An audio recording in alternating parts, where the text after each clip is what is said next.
تكريما للشاعر السبكي يوسف اللي اغتيل في 93 عيد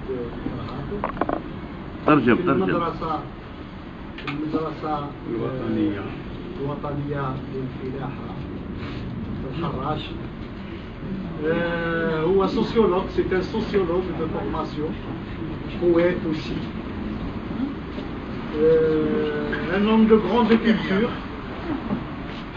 Voilà, très brièvement, nous avons pensé que le meilleur lieu où il pourrait être honoré, c'est soit l'université, son lieu de prédilection, ou dans une librairie, au milieu des livres.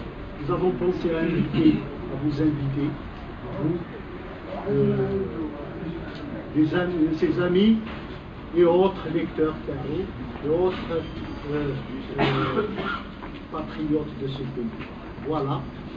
Donc je laisse la parole à Fatiha, qui nous a préparé un petit programme. J'ai l'honneur de vous recevoir dans ma librairie. Ça me fait un grand plaisir. Et voilà, je donne à Fatiha la parole pour commencer ce pour l'hommage, je ne vais pas le commencer, le nez, le nord, etc. Nous allons commencer par un poème que j'ai écrit. Et ce poème, justement, il parle de la colère. La colère, justement, d'avoir perdu Youssef Septi et d'autres. Il a été le 18e, quand il a été tué, il a été le 18e intellectuel à être tué. Et c'est ma colère, c'est pour toutes les personnes qui sont parties. On a été en sorte, comme une société, on a été crémés. Nous avons enlevé un peu le meilleur de nous, et parmi eux, de grands noms, même s'ils ne sont pas poètes. On parlerait de Aïda, de Tahar Djaoui, de Septi, d'autres, de Rachid Mouni et d'autres et d'autres. Donc, et puis, je dirais depuis le poète au simple élève qui, qui était là avec sa brosse à la porte de la classe. Donc, la colère est nécessaire. Elle est nécessaire partout. Donc, oui, et en même temps, elle peut être, très, elle peut engendrer une manière justement d'aborder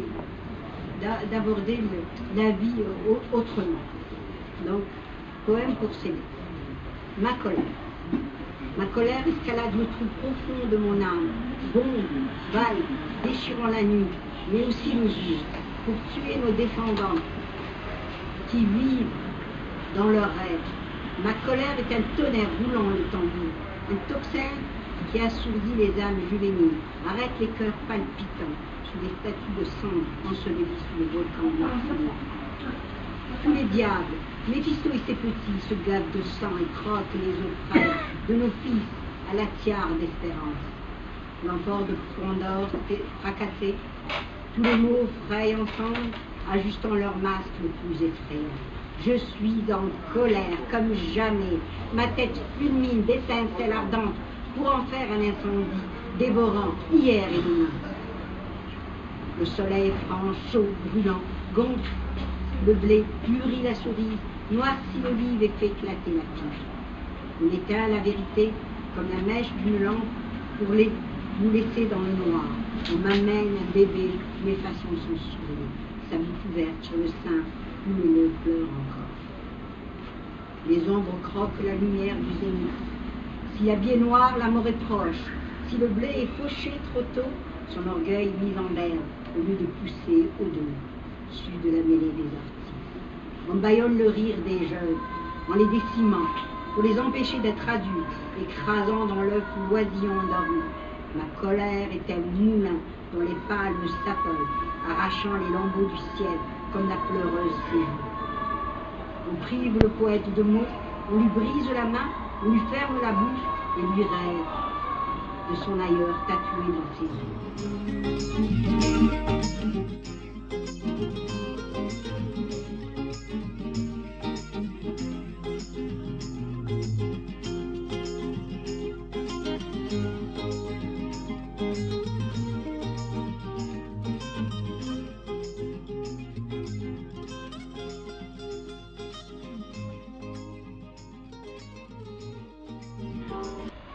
Pour l'humanité, comme c'est vraiment le jour où j'avais appris la mort rappeler parce qu'il faut rappeler quand même qu'on était dans cette période où on perdait un ami tous les 2 jours malheureusement. Donc c'était malheureusement, malgré cette accélération qui était peut-être qui donnait plus grande alerte que d'autres malheureusement. Et je m'étais rappelé comment je l'avais connu, ce personnage qui était complètement particulièrement connu au début des années 70, avec le Zahari, dans cette période où on commençait à toucher un peu à la poésie, à publier un tout petit peu dans les revues, etc. Et lui, c'était déjà quelqu'un de plus établi, qui était plus connu. Et puis on avait essayé, au début des années 70, avec un certain nombre de poètes, de créer une petite association de poètes.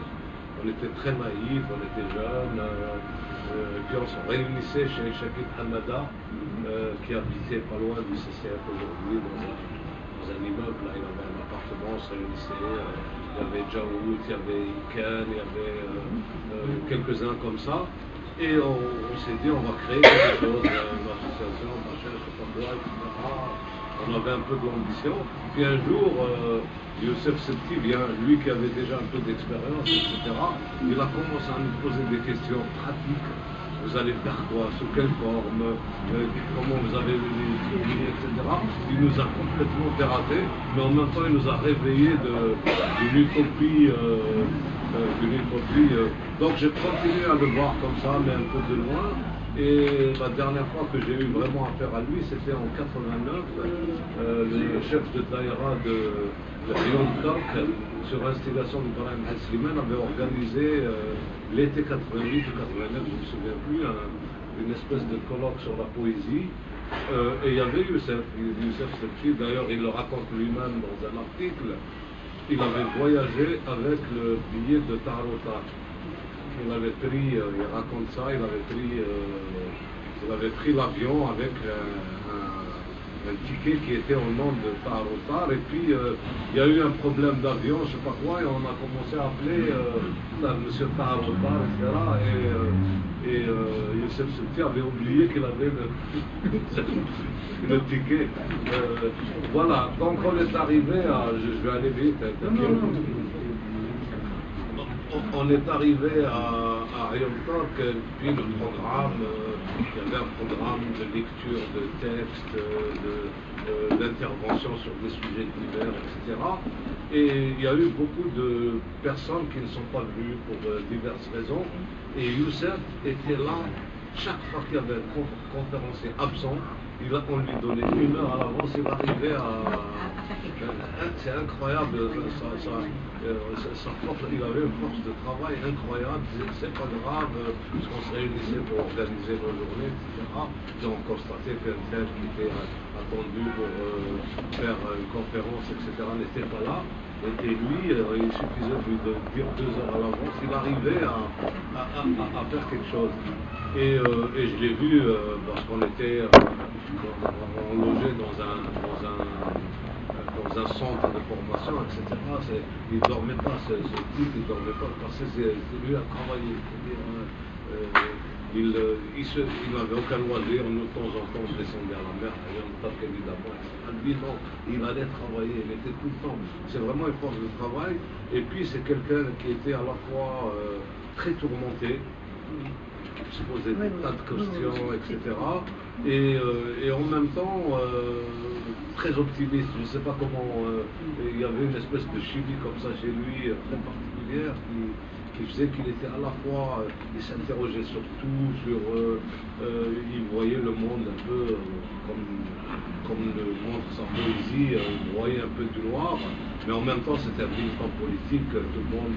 J'étais étonné de voir par exemple sur Facebook qu'on s'étonnait, il était du PRS, enfin c'était connu dans les milieux politisés, savait bien qu'il était.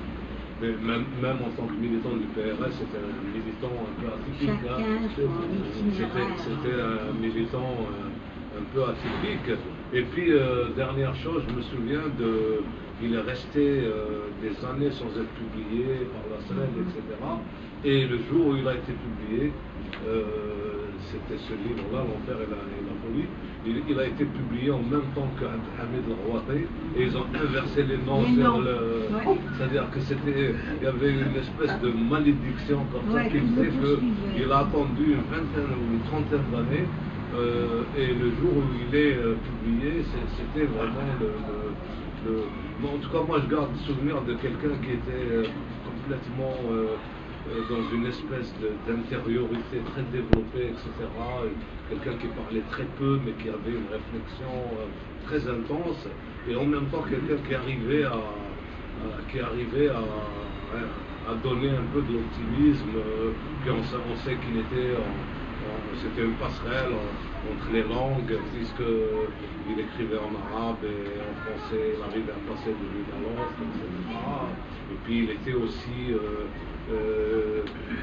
c'était quelqu'un qui se considérait comme un paysan, mais en même temps c'était un intellectuel et un poète. C'est-à-dire qu'il arrivait à établir un peu cette passerelle-là aussi. C'était un homme simple qui tenait vraiment à une forme de simplicité incroyable. Et en même temps, il avait une pensée hyper sophistiquée, des sophistications incroyables qu'on n'arrivait pas à suivre. Et il était très cultivé. Hein. Ses écrits, notamment un certain nombre d'écrits dans la Révolution africaine à l'époque. Révolution africaine, voilà. Le Mastre, dans le mémorisement. Je vais donner la parole à. D'accord. Je vais donner la parole à madame. J'étais chez moi à la maison. Et il m'a dit ils ont tué Septi. Et j'ai dit, je peux Septi. Et c'est là qu'il m'a dit Septi, il m'a raconté qu'il était Septi. Oui. Et donc, il m'avait dit, Gilda, je vais te donner un livre de Septi, tiens, tu vas le lire. On arrive à la maison, comme vous le savez tous, souvent, chez Armani, c'était le truc, j'ai dit non, je rentre pas en classe. Maintenant, je voulais le long, et j'ai dit, mais donc je ne l'ai pas lu. Je l'ai lu après l'assassinat d'Hatem Metoubi. Alors, que s'est-il passé? Hatem Metoubi قتلوه وانا كان عندي spectacle مع حساب طالب. C'était un spectacle qui dénonçait en même temps l'intégrisme et en même temps l'armée, parce que j'étais très optique. On devient islamiste parce que le jour vient d'un lieu ou d'un autre. Et donc il est assassiné dans la de Paris, et j'attends Alté qui m'envoie une cassette en disant t'inquiète pas, j'arrive. Et le soir même, on m'appelle, on me dit cinéma. Et j'ai été appelé par Ariel Mouchidou. Il m'a dit est-ce que c'est bien celui-là dont tu parles qu'ils vont tuer? Moi je me disais il faut le tuer, il faut l'aider. Il faut le visa pour lui, pour sa femme, pour ses enfants, s'ils vont le tuer. Et il a été assassiné, donc elle a vu sûrement les impôts, en tout cas écoutez. Faites derrière un Yahmado, le matin. Et là, il fallait faire quelque chose d'urgence. Les meilleurs enfants d'Algérie étaient tués. Les meilleurs. Et donc on lui a dit les plus grands, les meilleurs du Chinois. On était dans un état avec la Nia Yanouch pour le compte.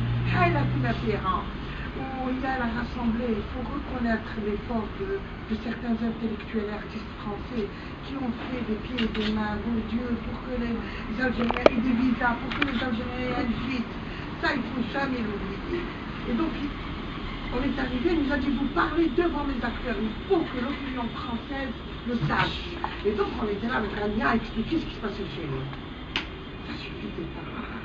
شوفي غنية لازم نديروا حاجة واش يكتبوا هاد الناس واش أي نقرا حتى لك وأنا ندير montage poétique.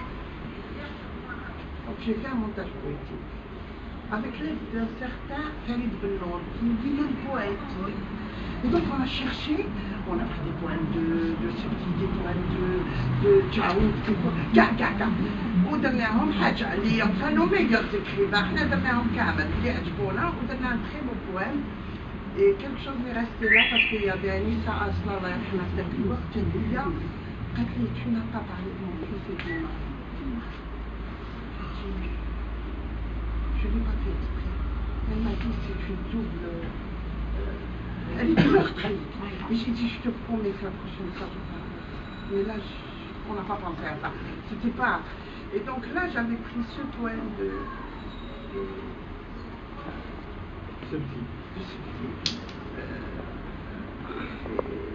donc on avait fait ce montage politique rien que notre côté. On m'a daté que juste après ce montage politique, Ariane, toujours Ariane Mouchkine, avec tous les intellectuels français, les artistes qui étaient rassemblés, qui étaient venus à Cartouchki, m'avait donné son théâtre. En disant, mais faites quelque chose, mais parlez, pas au théâtre. Et donc nous étions deux à l'avoir pris, deux Algériens.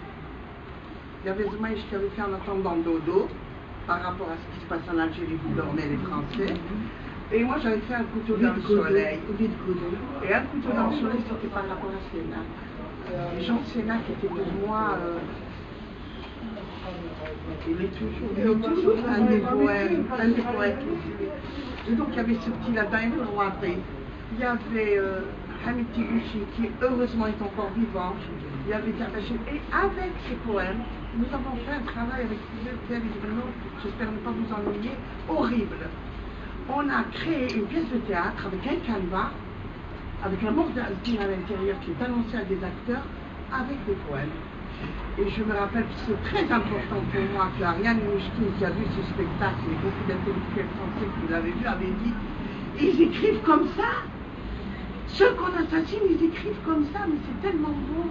Donc pour moi, je pense que le plus bel hommage qu'on ait rendu à ces gens-là, en tout cas, c'est qu'ils soient reconnus par les autres, mais encore plus beau l'hommage quand c'est ici, chez nous, que nous reconnaissons, que nous lisons, que nous rappelons ces gens-là, et que nous fassions des soirées politiques. Merci Fatia, merci parce que je n'ai pas pu venir la fois passée. Jean Sénac, nous avons fait ça. Jean Sénac que j'adore, c'est le premier mot. Oula.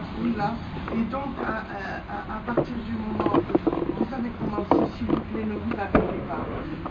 Bien sûr qu'il faut d'abord parler des morts,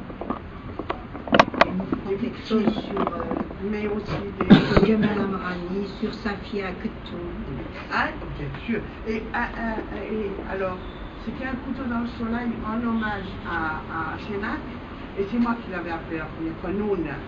Parce que j'avais lu dans ses poèmes qu'il avait ce on en a parlé, l'ouverture. Et donc je dis bon, Noun, Jean Sénac, dans le spectacle s'appellera Noun, il a été fait par Chabouni.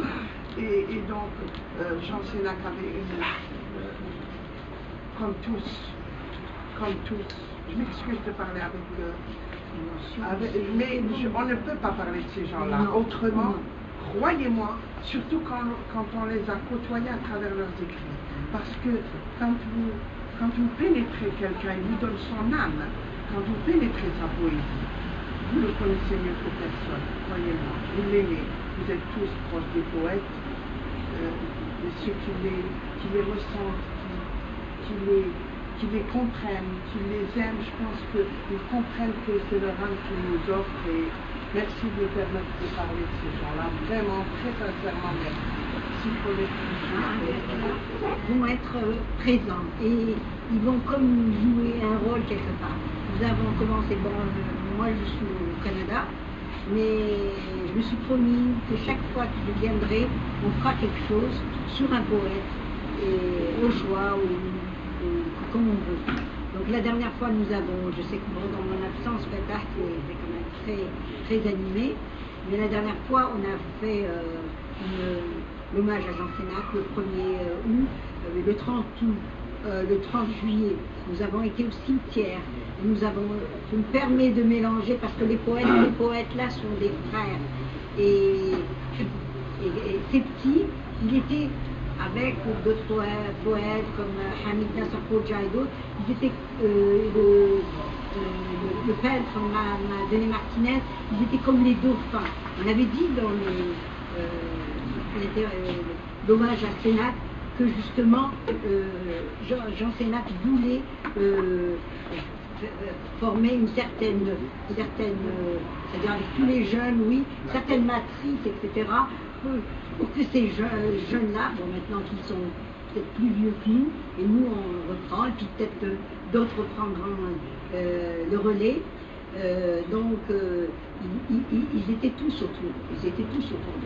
Et ces petits faisaient partie de ce Donc, juste pour information, au cas où vous voudriez lire, voir les vidéos, il y a 2 vidéos sur YouTube. Vous écrivez juste Jean Sénac, puis vous le verrez, soit faites soit moi dessus, et puis là il y a la vidéo, c'est pas une question d'ego, moi ou vous, mais sur la vidéo, elle est sortie comme ça, Caillouche l'a faite comme ça. Donc ce qui est important, c'est que nous venons ici, que nous parlons d'eux, mais en même temps, ça va à la postérité en fait, parce que ça va être dans le YouTube, et ça va être vu et revu. Ce qui compte, moi, quand je vois, c'est combien de vues, etc. On se dit, tiens, il y a quelqu'un d'autre qui a lu Sénac, qui a vu Sénac, qui s'est approché de ce poète-là. Et je remercie beaucoup, en fait, dans tous les cas, parce qu'en fait, c'est vraiment une scène où, justement, nous pouvons parler de ces gens-là. Justement, c'est là qu'on dit contre l'oubli, et là, c'est à chaque fois des petits pas, ou des petits grains de sable, justement, pour que nous n'oublions pas ce qui s'est passé, parce que bon, quand on parle à la politique actuelle, etc., et on n'oubliera pas, et on ne pardonnera pas non plus. Voilà. Maintenant, je donnerai la parole à Harry.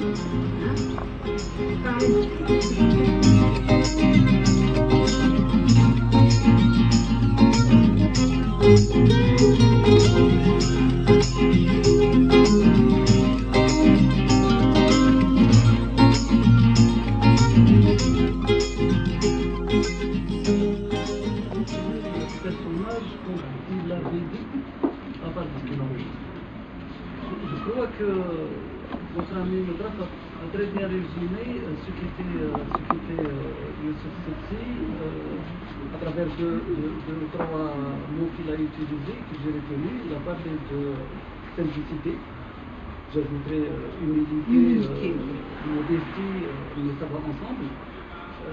Il a parlé de sophistication, et là je suis complètement d'accord. Évidemment, c'était un personnage à la fois simple et extrêmement sophistiqué au sens comment dire, positif du terme, c'est-à-dire qu'il était complexe. Il avait aussi un aspect très ascétique. Moi, je ne l'ai pas connu de très près, c'était pas un ami, mais j'ai eu la chance de le côtoyer pendant 5 longues années, où j'ai été journaliste à la Révolution africaine, donc de 1985 à 1990. Et là, je le voyais venir, j'étais responsable de la rubrique culturelle avec Abdelmajid Kawa, mais aussi une de nos amies qu'on a perdue, qui est morte juste dans ces années-là, mais pas assassinée par le terrorisme, elle est morte d'une crise cardiaque, et qui était une très grande amie à lui, qui nous a laissé un des textes que je trouve personnellement que c'est le meilleur hommage qu'on ait rendu à Youssef Setsi. Il arrivait chaque semaine avec son cartable. Medraf disait qu'on avait l'impression qu'il ne dormait pas. Je crois que c'est plus que ça. On n'avait pas l'impression qu'il ne dormait pas. Je crois qu'il ne dormait pas. Et parfois je me demandais s'il mangeait, parce qu'il était toujours affublé des mêmes vêtements, avec un cartable rempli de dossiers et de papiers. On se disait comment il arrive à avoir la force de tenir ce cartable. Et là, il sortait l'article de la semaine, et semaine après semaine, j'ai gardé toute la collection. D'ailleurs, je ne vais pas dire pourquoi c'est important d'achever. Semaine après semaine, j'étais moi le jeune journaliste à l'époque, qui débutait en tant que professionnel, surpris par la densité de ce qu'il écrivait sur des sujets multiples, parce qu'on a tendance à oublier que c'était évidemment poète, et un des plus grands poètes de ce pays, même s'il n'a écrit qu'un recueil de poésie. Il était sociologue évidemment, il était agronome aussi, il était philosophe, il était versé dans d'autres sociologie générale, donc il était ici d'ailleurs à la petite bourgeoisie rurale, et ainsi de suite. Donc c'est quelqu'un de très, très riche, et d'ailleurs, comme Fatah m'a dit, on rend hommage, j'étais à la fois très très content parce que ça a réussi rarement dans ce pays, et en même temps j'appréhendais parce que je me disais, devant des personnages aussi complexes, aussi riches, les mots que nous prononçons, on a toujours peur qu'il les réduise. Il est au-delà de ce type de mots. Il n'est pas le seul, évidemment, on parle de lui. Il est au-delà de tous les mots qu'on peut dire à son propos. On oublie aussi que c'était un parti bilingue. On oublie souvent qu'il était l'un des membres fondateurs de l'association Jahiliya avec Tahar Ouattara. On oublie plein de choses.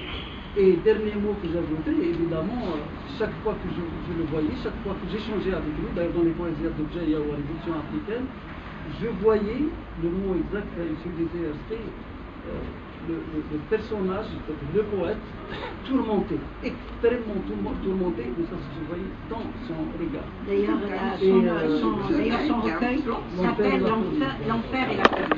Voilà, je terminerai sur une proposition, je ne sais pas dans quelle mesure on la ferait, puisque beaucoup de ces gens des années 70 ont laissé plein de choses, mais malheureusement qui sont dans l'oubli, qui risquent de tomber de plus en plus dans l'oubli une fois que notre génération ne sera plus là. Je ne sais pas s'il y aura une relève, je l'espère. C'est comme Mohamed Dorban qui est mort, l'un des journalistes morts explosé dans l'attentat à la maison de la presse en 1996. Heureusement qu'il s'est trouvé des amis à lui qui ont décidé de publier son roman inachevé aux éditions arabes. Donc on a sauvé le roman de l'oubli, mais souvent on ne se rappelle pas que Mohamed Dorban était un des meilleurs reporters algériens, un très grand chroniqueur et aussi un excellent caricaturiste. Et tout ça reste à rassembler pour justement sauver l'oubli et publier tout. Et ben, en consultant il n'y a pas très longtemps la collection de révolution africaine de 85 et 90, je ne vous dis pas la richesse des articles et des contributions, parce que c'était des contributions, qui étaient aussi journalistes, publiées par Youssef Chikti dans Révolution africaine, mais d'autres journaux. Il faudra un jour trouver les moyens de rassembler tout ça pour pouvoir les publier, et je pense que on va s'occuper. Parce que, comme vous le savez, c'est pas sous le haut patronage d'un quelconque ministre que ces grands hommes vont être honorés un jour. C'est le petit peuple, c'est nous, c'est leurs semblables qui les honorent et c'est le meilleur des hommages. Moi je suis très heureux aujourd'hui de rassembler un certain nombre de ses amis, de ses lecteurs, et on fera de sorte à ce que nous honorerons les nôtres là où ils sont et à n'importe quel moment. Et comme le disait Nida tout à l'heure, pour ne pas oublier et pour continuer ici. Donc je passe directement et si vous permettez, moi j'ai écrit quelques mots de Cheikh Al-Melhoun en hommage à Sebti. Donc c'est quelques mots que je vais vous lire. يوسف وين راك يا يوسف؟ وين راك يا يوسف؟ وين واللي نقصروا شويه،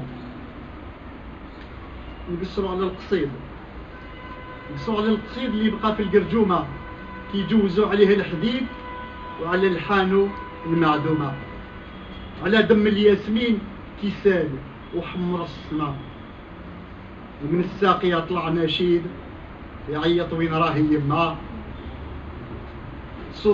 صوت نزل كي الجليد من العلاك يا رماد الفحمة. الاثنين ليلة 27، الاثنين ليلة 27 كي جاوك في الظلمة،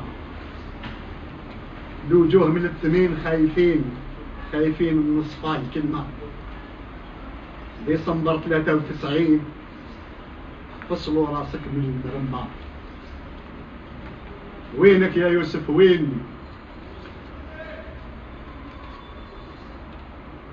وينك يا يوسف؟ وين؟ راح رسم لي القمة، جري في ممو العين وسيل على خدي الهمة، رواح عطر بالياسمين وعبق فيروز السما. رواح فيه حبق 7 سنين وفيه خضر لون الفيجل، توحشت قلبك الحنين، قلب فلاحين جيجل، قلب عمال الفلين وبنات بالغيبوز الفحل. وين راك يا يوسف؟ وين راك؟ أرواح نقسمو كسرة نفكوا النجمة من الهلال، عندنا ما يستجنوا المرأة. أرواح كلهم محال، الحب ينكتب بالشفرة. أرواح طير كي المقنين، وفي منقارك قلم ومبرا. نكتبوا ضيال السنين ونمحيو جهال الهجرة. ولينا اليوم في تلحين، هكذا نفوزوا على الغدرة، ندخلوا شمس في العجين، ونطلعوا من الورد، ونطلعوا الورد من الحجرة. هكذا نفوزوا على الغدرة، ندخلوا شمس في العجين، ونطلعوا الورد من الحجرة. وين راك يا يوسف ولي؟ وين راك يا يوسف ولي؟ نلقم منك شجرة، نقول للهلال يشعل لي في القلب نجمة حمراء. نقول له انت ما تموت يا دلالي، وعمرها ما تموت الفكرة. في الراس تسكن العلالي، وفي القلب على الجهة اليسرى. في الراس تسكن العلالي، وفي القلب على الجهة اليسرى. وكاين الغدر من يد الجهالي، يشعل منارة أخرى بيك مشعل منارة.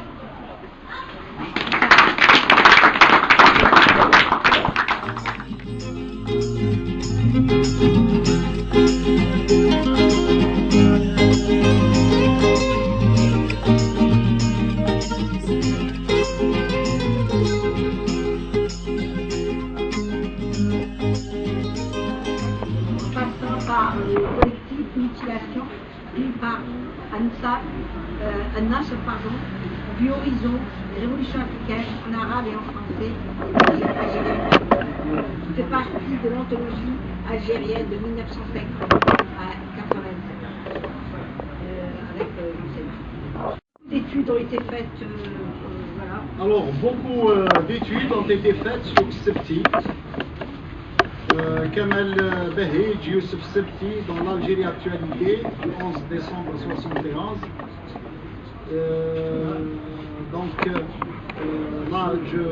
Là c'est des textes qui sont repris. Je vous épargne ma lecture. Je préfère c'est Baghdadi qui a écrit un recueil de poésie que je trouve fabuleux à propos, à la mémoire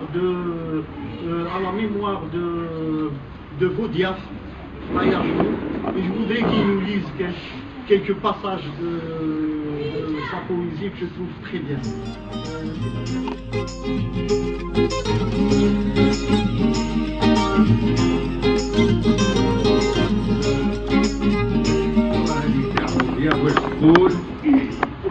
Ce régime a peur de la clarté, comme les oiseaux de nuit qui ne peuvent voler que dans l'obscurité. أنا هو اللي قال هذا الشيء. أنا ما نقرأ لكم غير قصيدة واحدة اللي يقول ce que voulez. Ce que vos vieux voulaient. Ils dormaient dans la vallée des justes lorsqu'ils sont venus fracturer son silence, ses pierres et ses rêves. Ils voulaient la lumière, la transparence, la délivrance et la vérité. Et cela, eux, ne pouvaient l'accepter. Ils voulaient la rupture avec les corrompus, les avis de censure, les mangeoires sans retenue. Et cela, eux, ne pouvaient pas l'avaler.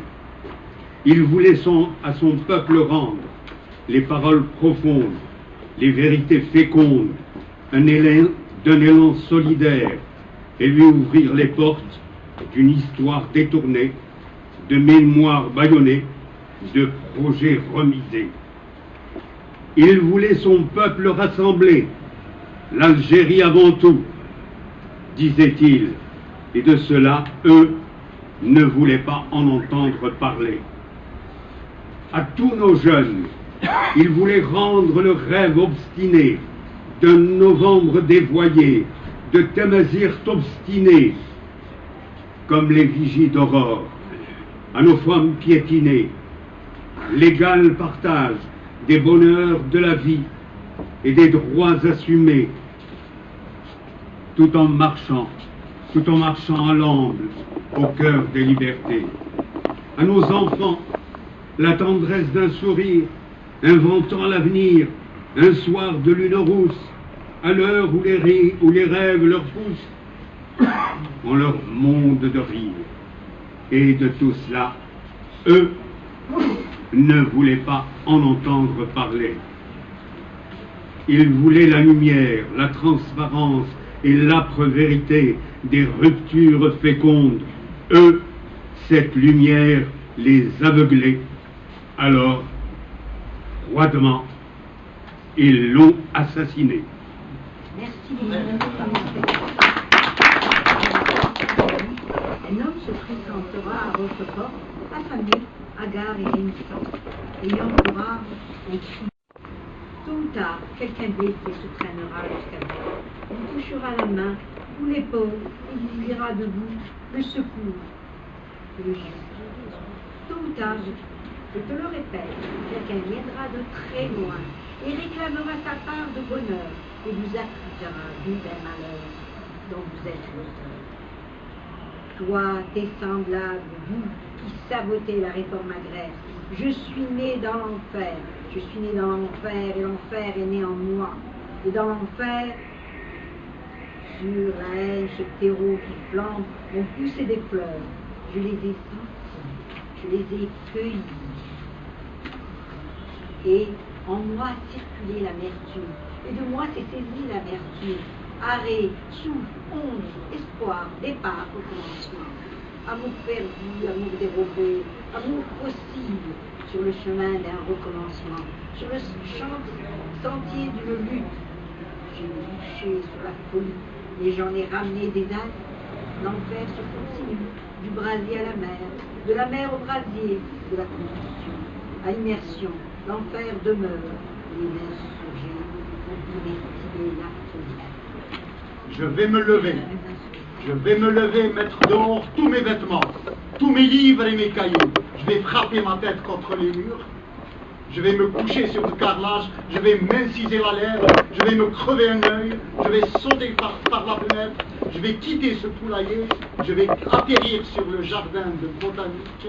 Et je vais partir loin, loin, très loin d'ici. Très loin d'ici. Dans la nuit épaisse, dans la nuit qui m'oppresse, face à la bougie qui pleure, je t'attendais, mon père, près du foyer à demi éteint, remuant les cendres chaudes, la tête posée sur mon genou. Je t'attendais, mon père. J'écoutais au dehors le vent, mugile. J'écoutais la pluie qui courait sur le toit bas. Ma pauvre mère dormait sur la terre battue et froide, comme une nichée. Mes frères se tenaient auprès d'elle, ils respiraient à peine. Nous t'atteindrons, père. J'étais toujours éveillé, mon front se pose sur la soif des dieux, mon cœur battait, je crus entendre des pas, je crus, je souffrais la bougie, l'obscurité nous enferma, notre vie n'était qu'une attente de jours meilleurs. Actuellement, je suis en train de parler de la loi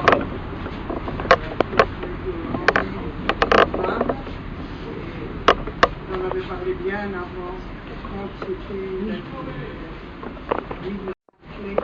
dans la silhouette. Il a frappé avec violence. Il a poussé la porte avec violence. Il est entré, il a marché, il a soulevé le voile, il m'a relevé la tête, il m'a ricané au nez, il m'a déshabillé. Il s'est déshabillé. Il ne m'a rien dit. Il a cassé un miroir. Il a tout fait. Il a très vite fait. Il a tout fait. Il est sorti. Il avait bu. Et moi, j'ai pris les draps entre mes dents et je me suis évanouie en 1971.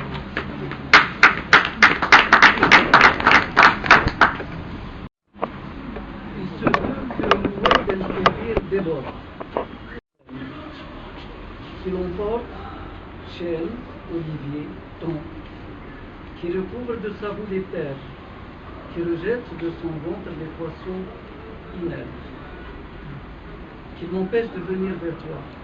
Il se peut qu'une embuscade soit tendue, que mes membres disparaissent, que mes yeux deviennent insensibles. Il se peut que je meure.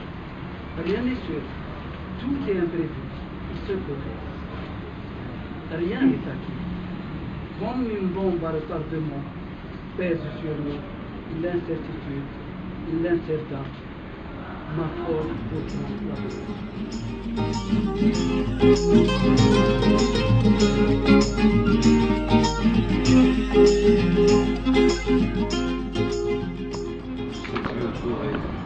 de ces jeunes filles qui sourient, de sa grande tour effarée. Je ne sais parler de Venise, de ses eaux, de ses rivages, de ses toits, de ses mains grises, de ses maisons grises, de ses places que rien n'ombrage. Je ne sais parler de Londres, de son brouillard, de sa pluie, de ses fantômes, de ses ombres, de sa tamise, de ses nuits. Et je ne sais parler d'Alger, de sa casbah humide et obscure, de sa mosquée blanche et figée, de son soleil, de ses mazous. Je ne sais parler de chaussures parcourant mon visage, puis ma joue, d'une vipère douce et souple, de ses cheveux courants sur son cou. Je ne sais parler de bordel, d'un livre de putain, d'un regard profond et cruel, d'un visage fané, hautain. Je ne sais parler de son corps se tortillant entre mes bras, de nos deux cœurs battant très fort, de sa chair tremblant sous les draps, colonisé, abattardi. Je ne suis qu'une négation, dépravée, à jamais maudit. Je suis le déchet de l'esprit. Il y a un poète, Henri Miller, une juste et belle violence. Une mosquée prétend percer le ciel. Un minaret enfonce les prières dans la terre. L'imam accepte la voix du censeur. Une usine désintègre les illusions. Une mosquée investie de très long terme, à très long terme. Le cache-lit malodorant, la girouette en inflation, la commune en émoi, la vulgaire aristocratie. La revoilà, titubant au centre de l'indécence. Le vol a situé son campement dans notre désert. Le mensonge a d'un coup de bête élevé une muraille tout autour de nous. Oh oui, absolument impossible. Comment se fait-il qu'il ait remplacé les colons?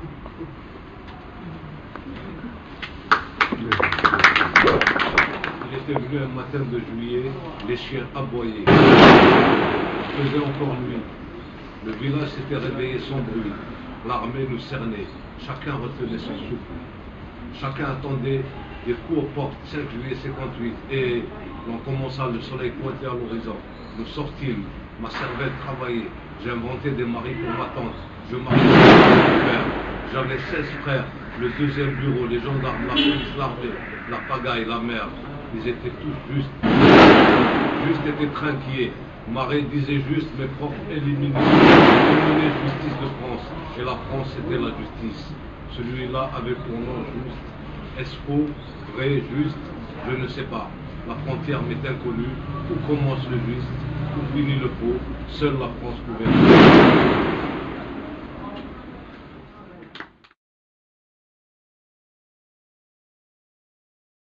Un groupe de droits terroristes le surprend, encore éveillé, lisant au lit comme tous les soirs.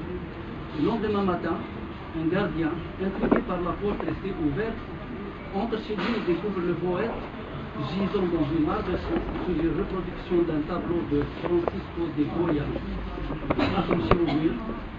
Et le nom du tableau, c'est les fusillés. Saïd Hatouja, qui a rapporté ce détail significatif, raconte dans le quotidien le matin du 30 décembre 1993, je cite, sur un bureau, pêle-mêle sont entassés livres et documents. Au-dessus du lit, une lettre administrative. Visiblement, le dernier document aurait consulté le défunt. Une lettre portant le cachet de l'Institut agronomique de Gelpa, dans laquelle on demande à Feuchetti son aide et ses conseils pour l'élaboration du programme d'études. En grimpant les escaliers menant à l'appartement, une odeur de papier accueille les visiteurs. On pense plus à une petite bibliothèque qu'à une demeure. Il vivait au milieu des livres. On en trouve placés partout. Pas de présence humaine. Seul un cadre portant la photo de 4 maquisards se dresse. L'un d'entre eux est désigné d'un trait de crayon. Est-ce un proche parent du défunt, de ceux qui nous accompagnent? Personne ne peut répondre, solitude d'un poète. La chambre à coucher se résume à un lit et encore des livres. Dans la pièce d'en face, à même le sol, un matelas fait face à une reproduction de Goya. Et après leur macabre acte, ces assassins l'ont transporté jusque-là. Connaissait-il l'œuvre? Alors j'avais cité le nom d'une très grande dame qui était une très grande amie à lui. Et après sa mort, qui était partie aux États-Unis, à New York, qui avait accompagné son mari à ce moment-là, et qui avait décidé de prendre ses distances avec le journalisme. Et quand elle a appris l'assassinat de Feuchetti, elle a écrit l'un des meilleurs hommages que je connaisse rendu à ce poète. Cette dame décédée s'appelle Mouni Berrah, c'est l'une des plus grandes dames intellectuelle de ce pays, journaliste, cinéaste, à connaissance du monde du cinéma en personne, etc. Alors, je lirai juste 2 paragraphes de son hommage, qui est paru dans Algérie Actualité. Il est paru dans Algérie Actualité du 4 au 10 janvier 1994. Je dirai le titre à la fin exprès. Donc, les 2 derniers paragraphes. Mais sur quoi vont-ils donc régner, ces assassins? Sur un pays sans poète, sans écrivain, sans cinéaste, sans musicien, sans femme, sans culture? Un coup de fil ce matin m'indique qu'ils ne régneront pas. Ou alors pas longtemps. Ce coup de fil venait de l'un de tes anciens élèves.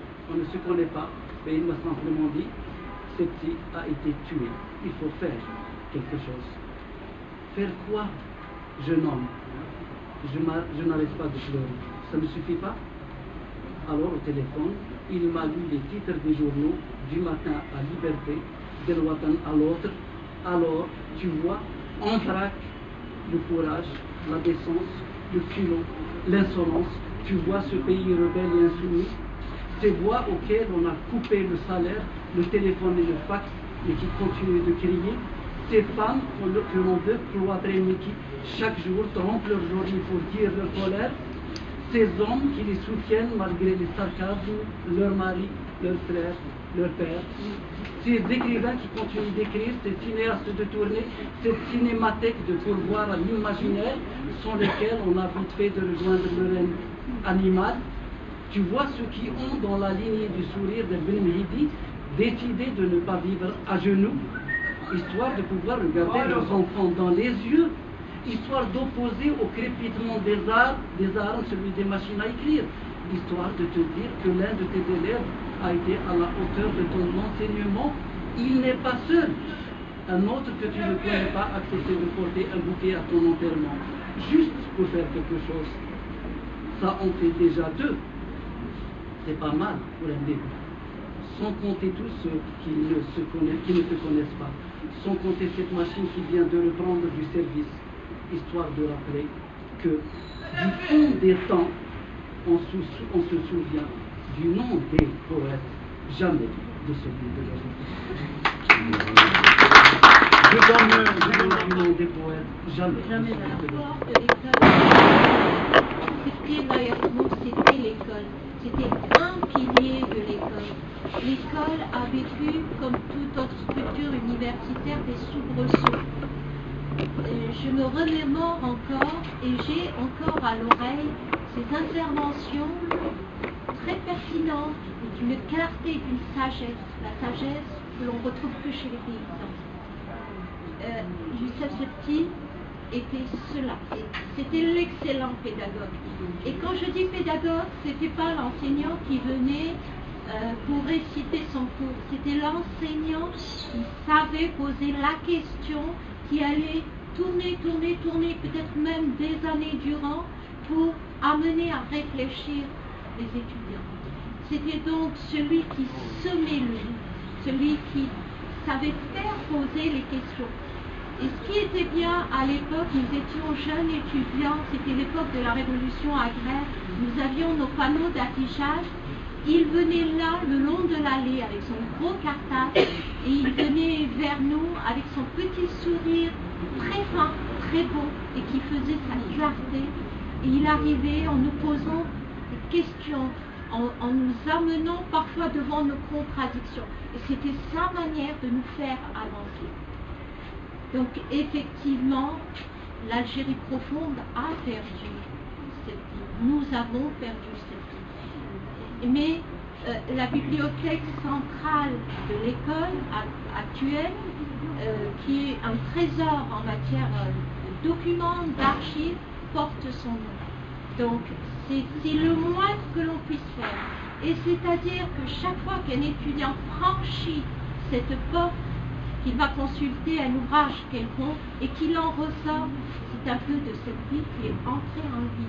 Donc ces gens ne meurent pas. De façon directe ou indirecte, ils ne mourront pas. Et c'est cette image, cette photo qui est là à l'entrée de... Il est vrai qu'on devrait faire plus pour que chaque étudiant connaisse qui est cette. Je dirais que le jour funeste, le jour où on a appris son assassinat, c'est comme si l'école était détruite. Le bruit a couru très tôt comme c'était comme une neige qui est tombée et qui a glacé tout le monde. Et très vite, il fallait s'affairer pour tout voir, prendre en main, parce que tout le monde se sentait concerné. De l'étudiant au directeur de l'époque, il fallait faire quelque chose. Et donc, on a essayé de faire honneur, si je puisse dire cela, mais on a tout donné malgré la peur. La veillée mortuaire a été organisée par des étudiants, par des enseignants et surtout par le corps travailleur. Tous ces gens-là, tout simples, étaient là, ils voulaient donner et il est resté dans les mémoires parce qu'il est indissociable de la mémoire de l'école, donc et du pays. Voilà ce que j'ai à dire.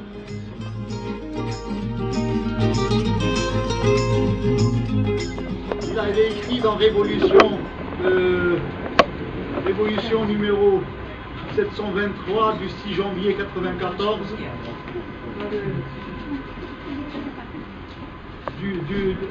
il avait écrit: il y a des moments où l'impuissance nous donne l'impression d'être réduit à n'être que ce qu'on est peut-être. Primitif en alerte, usurpant la fonction de pleureuse, déroulant l'interminable obituaire des horizons ténèbres à longueur de colonne. Accablés de labeur, on se sent épuisés. Dieu qu'il est dur de devoir tenir à jour sa nécrologie. Ils sont nombreux à partir. À chaque fois, cette telle pudeur qui fait qu'écrire des culs dérision, lorsqu'il faut enterrer un copain. Écœurant la peine de mort. Nazim Hikmet écrivait de prison à sa femme pour lui dire que lorsque la main noire et velue du bourreau se poserait sur son cou, ils regarderont en vain dans ses yeux pour y voir la peur. Et pour la rassurer, il lui disait: on n'arrache tout de même pas la tête d'un homme comme on arrache une abeille. Youssef Septi a été égorgé à l'Institut national d'agronomie dans la banlieue d'Alger, où il enseignait la sociologie rurale. Une vingtaine d'années, menu, maigre, le visage émacié, il portait sur ses traits les stigmates mystiques de sa vie intérieure, car c'est à l'intérieur de lui-même qu'il vivait. Il ne faisait pas de politique, il enseignait la socio et, comme disait Nazim Hikmet, encore exerçait le métier de poète, métier de l'exil. Jean Sénat, en 71, le présentait ainsi: Youssef Septi avance dans le labyrinthe d'une sensibilité agressée, trouvant quelquefois une issue dans les revendications de la communauté au travail. L'audace de la poésie, sa plume lumineuse, démence, fondent ici l'homme et l'exception. La profanation, le blasphème deviennent appel et déjà communication, solidarité. Si tout est perdu, tout est donc à retrouver et le salut reprend son sens. avec l'écrivain Tahroutar, qui était l'un des principaux animateurs de l'association Al-Jahidiyya, qui dédiait la revue littéraire du même nom. Mais s'il ne faisait pas de politique, sa poésie atteste de ses coups de cœur. La réforme agraire, la Palestine, les pauvres. Bientôt, je ne sais quand au juste, un homme se présentera à votre porte, affamé, hagard, gémissant, ayant pour âme un cri de douleur et un bâton volé. Encore un peu d'emporté par cette folie qui obstrue les yeux du cœur, mais un et un ne font plus d'eux en Algérie. Et combien sont-ils les anonymes qui chaque jour sont emportés? C'est un pays où depuis un moment déjà les comptes sont empouillés. Mais le couteau est le même qui depuis longtemps triturait la plaie, à mordre aujourd'hui dans la plaie, à mutiler l'Algérie. Les assassins changent de visage, mais leur âme est la même. Des milliers de morts depuis l'annulation des élections législatives de 2021, parmi lesquels près d'une vingtaine d'intellectuels, si l'on accepte Hassan Bernard, ancien chef des services secrets et ancien premier ministre, dont les circonstances de la mort sont très particulières. Sa famille a publiquement accusé le groupe de l'ancien président de ce meurtre. On ne compte aucun dignitaire du régime parmi les victimes. Ceux qui ont dépaissé l'Algérie et créé les conditions du pourrissement, Radikdir, le né d'Al-Kifis, réfugié en Allemagne, appellent cela une révolution populaire. Et quand même bizarre que la terreur à ce point n'est pas aveugle. On annonce l'assassinat de Youssef Sabti. Un ami qui l'avait bien connu m'a dit, personne ne mérite la mort, mais lui encore moins que d'autres. C'était l'écrivain Saint Aïssef dans le journal de la Révolution.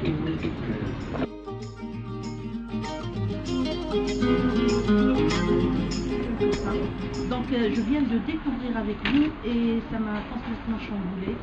Et j'ai pleuré à ton poème, j'ai pleuré à l'intervention de la dame, vraiment. Allah yarhamou Sa'id. C'est la poétesse Tana. Elle peut tout le dire un mot à cette occasion. Non, Nadik. Si, tu nous diras un mot. J'avais une occupation à la famille, j'avais un devoir de famille, mais j'ai trouvé que c'était possible pour venir voir les amis. Les poètes, ses amis, moi je l'ai vu quand même. Des activités qui ressemblent à ça, la librairie Ijtihad. J'ai assisté une fois, j'ai vu la force qui se dégage de ce petit homme, parce que c'était un petit bout d'homme, mais il se dégageait de lui une force, des convictions extraordinaires. J'étais intimidée. Mais ce que je veux dire, c'est que c'est super qu'il y ait cet espace pour rendre hommage à ces petits et d'autres. Mais au-delà de l'hommage du poète, il faudrait qu'on en parle, parce qu'il y a une dame là qui vient de dire, sa collègue, qui a dit à chaque fois que les étudiants rentrent à la bibliothèque, il faudrait qu'on dépasse les étudiants et que toute l'Algérie se remémore tout le temps pourquoi ces gens ont été choisis. Cette Raïsset l'a bien dit. Le terrorisme n'était pas aveugle. Ils ont pris, même s'ils ne faisaient pas de politique. Je crois que c'est Sadr qui disait que, ce petit, moi je ne savais pas, bon, on a dit qu'il était PRS à un moment donné, donc c'était quand même un militant politique. Sadr disait qu'il ne faisait pas de politique, peut-être parce que Belak Ma'la Balouch, quand on m'a caché le pacte. Mais moi je pense qu'on fait aussi de la politique par son engagement. C'est un intellectuel intègre, très engagé dans sa société. Et pourquoi on choisit ces gens? Qu'est-ce qu'on a voulu faire de ce pays? Qu'est-ce qu'on veut encore faire de ce pays? Il y a quelques mois, j'ai rencontré une militante communiste de Lille, mais dans un autre pays, elle m'a dit l'Algérie était partie pour nous dépasser, pour devenir. Et c'est vrai, quand on se rappelle le projet du début de l'indépendance. Maintenant, on dit l'Ikhtilat هو اللي جاب لنا المشاكل. اختلاط كان رايح يبني بلاد vraiment. On était bien partis. On a commencé à, c'est toi qui as dit, à écrémer, à écrémer l'intelligence dans ce pays. Les qtlou, ou les hemmelou, ou donc n'importe quel charlatan, il se présente comme un intellectuel, comme عندو ويحكم علينا ويحكم على البلاد وحبوا يرجعوا لنا مش عارفه.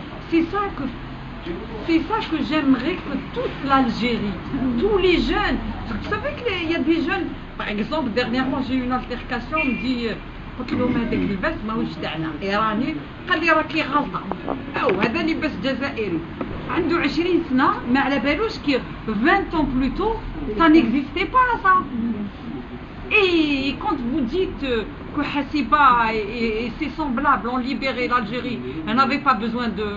يقول لك هذاك إلا قبل بالشهادة. Voilà ce qu'on a fait de mon pays, du pays de Septi, de Djaoud. C'est pour ça que je suis en même temps très contente, mais regardez, on est tous des convaincus, des amis de près, ou au moins par les idées, on est des amis à Septi, à Djaoud, etc. Mais il faudrait que ce pays se réveille et reconnaisse ces gens et qu'ils les mettent en avant, que ce soit des modèles pour les générations. C'est ceux-là qui devraient être les modèles. Mais chez Abou Salah ou Kada ou Kada ou le...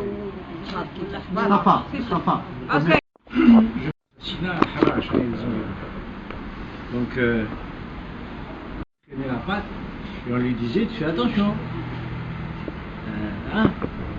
T'as machine qui m'a l'okhrin, machine khir min l'okhrin, fais attention. Ça venait juste après Chergou, hein.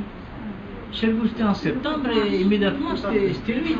Donc on dit bon, شوفوا جاي الشهاب الى اخره، on dit fais attention. شوف طوموبيل، شوف دي كوبان، إذا تحب تجي تبات ما كان تروح لداركم. Voilà, je crois que je vais m'arrêter là. Que nous ayons justement cette tribune. Je pense qu'on va en profiter profiter vraiment pour que, en fait, quand nous soyons, je vais dire, des passeurs de lumière, en fin de compte. Parce que ces gens-là, ce sont nos aînés, hein, ce sont nos aînés. Et puis, nous, on prend le relais, puis on essaie de passer aux jeunes et nos enfants, ou en tous les cas, ceux qui actuellement sont dans le pays. Donc, nous serons les... Moi, je me considère comme ça, comme passeur de lumière. Je me dis, il faut toujours qu'on n'oublie pas ce qui a été fait avant nous. Parler de soi, c'est pas intéressant, mais parler d'eux, pour moi, c'est intéressant. C'est ça qui fait la différence. Il faut beaucoup d'humilité, je pense, pour que nous puissions avancer. Merci Fatiha. Mohamed. Bon, qu'est-ce que je vais dire? C'est vrai que je n'ai pas connu personne qui ont fait quand même marquer la lutte pour la démocratie, pour la liberté en Algérie, pour un mieux-être en Algérie. Donc, je pense que le devoir pour nous, c'est de ne pas se taire, de commémorer leur sacrifice, et aussi faire vivre leur message de lutte, parce que pour les générations comme la dame qui a intervenu avant moi, les jeunes d'aujourd'hui n'ont aucune idée de ce qui s'est passé, et c'est un devoir pour nous d'essayer de perpétuer cette lutte, parce que c'est vital pour l'Algérie. Il faut à tout prix créer un espace où on peut en parler de façon libre, de façon plus offensive, parce que jusqu'à maintenant, je pense qu'on est un peu sur la défensive. On fait des commémorations en étant, c'est-à-dire en retrait, sans le dire à toute la société. Voilà, moi, ce que je peux dire. C'est dommage. Moi, j'aimerais bien qu'on le... Oui, on aimerait bien que ça soit un peu d'artiste. Voilà, que tout le monde, même les étudiants, pourquoi pas à l'école, c'est un vœu. Mais je pense qu'il faut y travailler. Par exemple. Donc voilà, Jamal. Donc moi je voudrais dire des initiatives comme ça. ما نقدروا غير نحسوا بهم. Ça nous fait un peu revivre des moments difficiles, on se remémore des amis, des camarades, on se remémore un optimisme régnant, etc.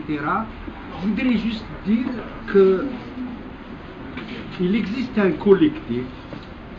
collectif Manensauch, qui essaye d'honorer la mémoire des gens qui sont tombés sous les balles de l'intégrisme terroriste. C'est un espace d'échange qui n'est pas consacré juste aux militants, camarades les plus proches l'INA politiquement, idéologiquement à un certain moment, mais il est consacré à الناس اللي بطريقة أخرى ont été touchés par ces actes-là. C'est aussi un espace foncièrement démocratique, c'est-à-dire qu'il n'est pas composé de militants. C'est un espace où on a eu quelques activités, mais qu'on ne considère pas étant l'apanage d'un groupe, c'est-à-dire qui sont déjà, on voudrait bien que justement على مستوى تاعها مع العائلات تاع الناس هذو كل سوا جندي عسكري مناضل سياسي quel que soit son bord الى اخره puisse s'organiser, et c'est le meilleur hommage qu'on rend à ces gens. Mais Manensauch aussi, c'est un espace où Manensauch بلي l'Algérie بلا ما راحت l'Union européenne بلا ما دارت ما بعد دينها l'impérialisme international a été en 1970 le premier pays au monde à avoir éradiqué la tuberculose. C'est ces choses-là il ne faut pas qu'on oublie.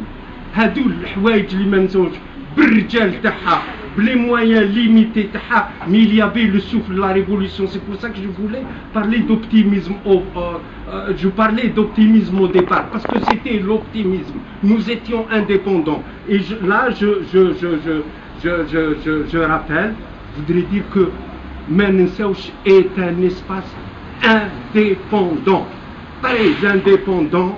Et ça, je pense que c'est la seule manière d'avoir la parole libre et de dire les choses comme on les ressent. Shukran. Ce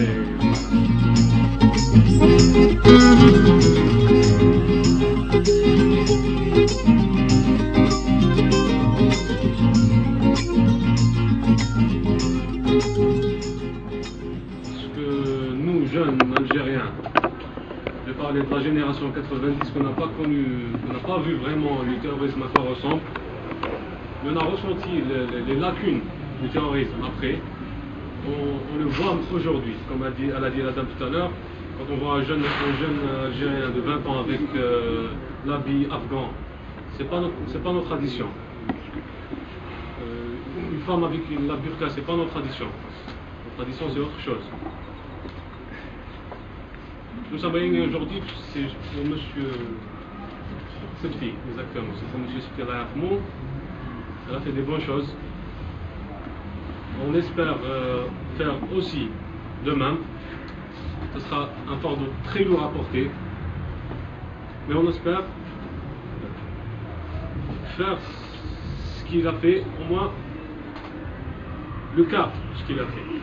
On ne connaît pas vraiment son histoire parce que nous, jeunes Algériens, nous sommes beaucoup plus orientés vers l'Orient. Nous sommes beaucoup plus orientés vers tout ce qui est Occident, beaucoup plus. On espère notre Algérie. Ce petit disait, je vous lis ces vers, si vous permettez. C'est extraordinaire. Il dit sa mort, son départ. Il a mis la clé dans la serrure. Il a frappé avec violence. Il a poussé la porte avec violence. Il est entré. Il a marché. Il a soulevé le voile. Il m'a relevé la tête. il m'a ricané, il m'a déshabillé, il s'est déshabillé, il m'a rien dit, il a cassé un tiroir, il a tout fait, il a très vite fait, et il est sorti, il avait bu, et moi j'ai pris les draps entre mes dents, et je me suis évanoui. C'est nuit de noces, c'est nuit de noces. Oui, mais on dirait qu'il décrit ça, on ne peut pas. Restez à toi, s'il te plaît.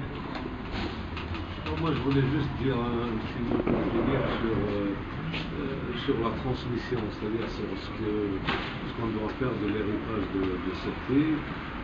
Je crois que malheureusement, on a un problème de transmission dans ce pays. Et il y a une espèce de malédiction qui veut que chaque génération s'invente ses propres pères. C'est pas normal ça. Et à tout le point de vue littéraire, militant, on a l'impression que chaque génération est condamnée à tout refaire à partir de zéro, alors qu'on a quand même un héritage. C'est pour ça que je pense que même une réunion comme celle-là, même si c'est pas grand-chose, c'est énorme. C'est énorme parce que c'est comme ça qu'on entretient la mémoire.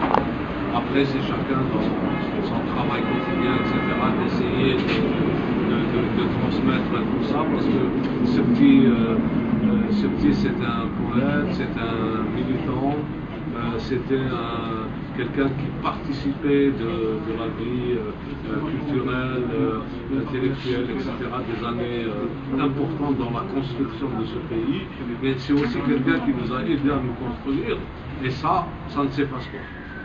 C'est-à-dire dans chacune de nos... Ça ne s'efface pas, mais c'est à mon avis le plus important. On lui doit quelque chose, on lui doit toutes ces spécificités dont on a parlé tout à l'heure. Par exemple, moi j'étais épaté qu'un bonhomme comme ça qui sentait la terre, en même temps pouvait être dans des idées aussi avancées, quoi. Je veux dire, il avait une spécificité, c'était ce type, et cette spécificité fait désormais partie de nous.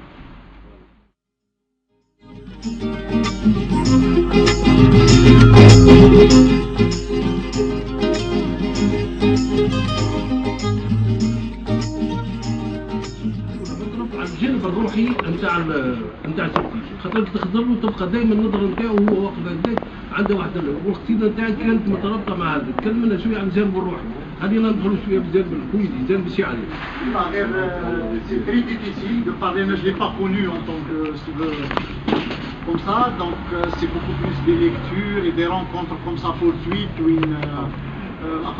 mais ce que j'ai décelé يعني واش استنتجت من الشخصية القوية تاع هذه المفكر التقدمي اللي مغروس في جذور يعني الأرض الجزائرية يعني والتراث الجزائري ومغروس في شعبه وكي يتكلم سبتي تحس باللي يتكلم عليا وعليك على tout simplement, c'est-à-dire moi ce que j'ai retenu ses contemporains, ceux qui l'ont côtoyé beaucoup plus et peut-être ils l'ont dit de toutes les manières, l'insan مكرس sa vie, il oubliait de manger, il oubliait de truquer, il mكرس sa vie pour la recherche et pour créer et pour découvrir et pour avancer. C'est-à-dire que c'était une petite lumière qu'il voulait éteindre, mais elle n'est pas éteinte.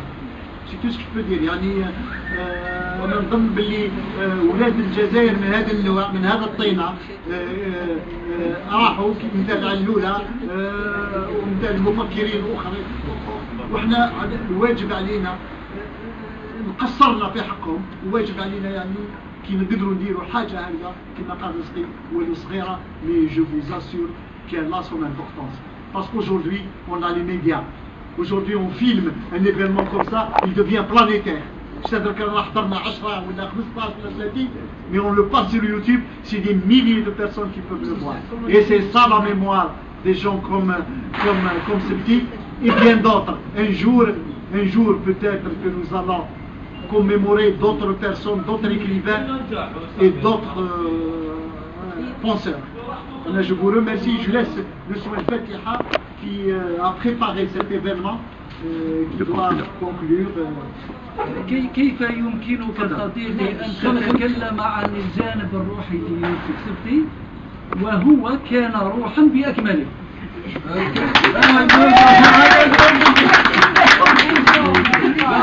والله كلمة أخيرة في غاية التقدير كلمة أخيرة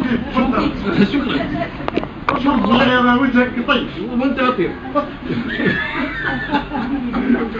شوف كل ما تخدر فيه شوف الروح حاب نقول الروح نتاع الشاعر كل ما تخدر فيه شوف واحد كل ما تخدر فيه تحس روحه كلية عالية وهذا تصوف في رهباني خلاص